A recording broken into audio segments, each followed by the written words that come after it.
Our Daily Bread, April 4, 2024 by Leslie Ko, that entitled In God's Arms. For today's scripture, ito ay Mga Awit, Kapitulo 91, versikulo 1 hanggang 2 at 14 hanggang 16. Ang sabi dito, siyang naghahangad ng pagkupkop ng kataas-taasan at nananatili sa pagkalinga ng makapangyarihan, ay makakapagsabi kay Yahweh, muugkat kanlungan, ikaw ang aking Diyos, ang Diyos na tangi kong pinagtiwalaan. Sabi sa 14, ang sabi ng Diyos, ililigtas ko ang mga tapat sa akin, at iingatan ko ang sinumang taong ako'y kikilanlin. Kapag sila'y tumawag, laging handa ako na sila'y pakinggan. Aking sasamahan at kung may problema ay sasaklolohan. Aking ililigtas at ang bawat isa ay pararangalan. Sila'y bibigyan ko't gagantimpalaan ng mahabang buhay at nakakatiyak, tatamuhin nila aking kaligtasan. Papuri ay sa Diyos sa pagkakabasa ng kanyang dakilang mga salita. So Leslie started like this. The sound of the drill terrified 5-year-old Sarah. She leaped out of the dentist's chair and refused to get back in. Nodding understandingly, the dentist told her father, "Daddy, get into the chair." Jason thought he was meant to show his daughter how easy it was. But then, the dentist turned to the little girl and said, "Now, climb up and sit in Daddy's lap." With her father now cradling her in his reassuring arms, Sarah relaxed completely, and the dentist was able to continue. Ang pagiging isang bata ay punong-puno ng pagtuklas. Marami tayong tanong, marami tayong gustong maranasan, ngunit ang buhay bata noon ay hindi rin nakaliligtas sa sitwasyon kung saan tayo ay nakakaramdam ng takot at kaba. Wala naman tayong ibang nilalapitan at ginagawang shield kung hindi yung ating mga guardian, the people who have been with us from the beginning, and those we trust the most. Kasi sila yung ating protector. So since Sarah is scared, her father is her comfort.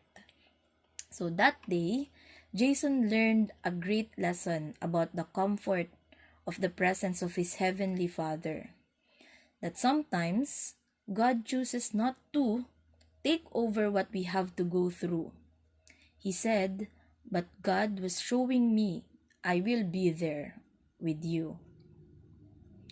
Gaya din ng sitwasyon ngayon na tayo ay nadaragdagan na ng edad, kung minsan iniisip nating wala na tayong matatakbuhan kasi nakakahiya ng lumapit sa magulang or sa mga nakakatanda.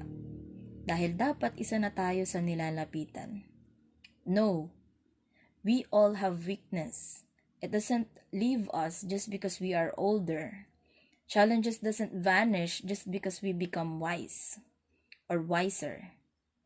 Sa totoo nga, mas challenging na ang buhay kapag lumabas na tayo sa kahon ng pagkabata. 'Di ba? At sabi dito, yung father daw ni Sarah, na si Jason, natutunan niya na kung minsan parang walang ginagawa ang Diyos or hinahayaan niya tayo mag-suffer to a certain situation, ipinararamdam ng Diyos na hindi niya tayo iniiwan at hindi niya tayo iiwan. He is letting things to happen on our lives to give us lessons. Lessons to learn that is beneficial to our lives. At malungkot man, nakakasakit man, nakakaiyak, nakakabigo, hindi tayo kailanman magiging talunan dahil mayroon tayong Diyos na hindi tayo iiwan at pababayaan. Ang Diyos ang ating kalakasan, ang ating sandigan. He is our comfort.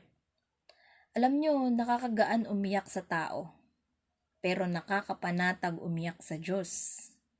Because He is so powerful that He can heal us completely. Dahil sa pagpikit at sa taus-pusong pananalangin, madarama natin ang mga bisig ng yakap ng Panginoon to make us remember that He will never stop loving us and He will never leave us. Sabi nga diba sa Isaiah 41:10, "So do not fear, for I am with you. Do not be dismayed, for I am your God. I will strengthen you and help you. I will uphold you with my righteous right hand." So huwag tayong mangamba. Ang ating Diyos ay tapat at dakila.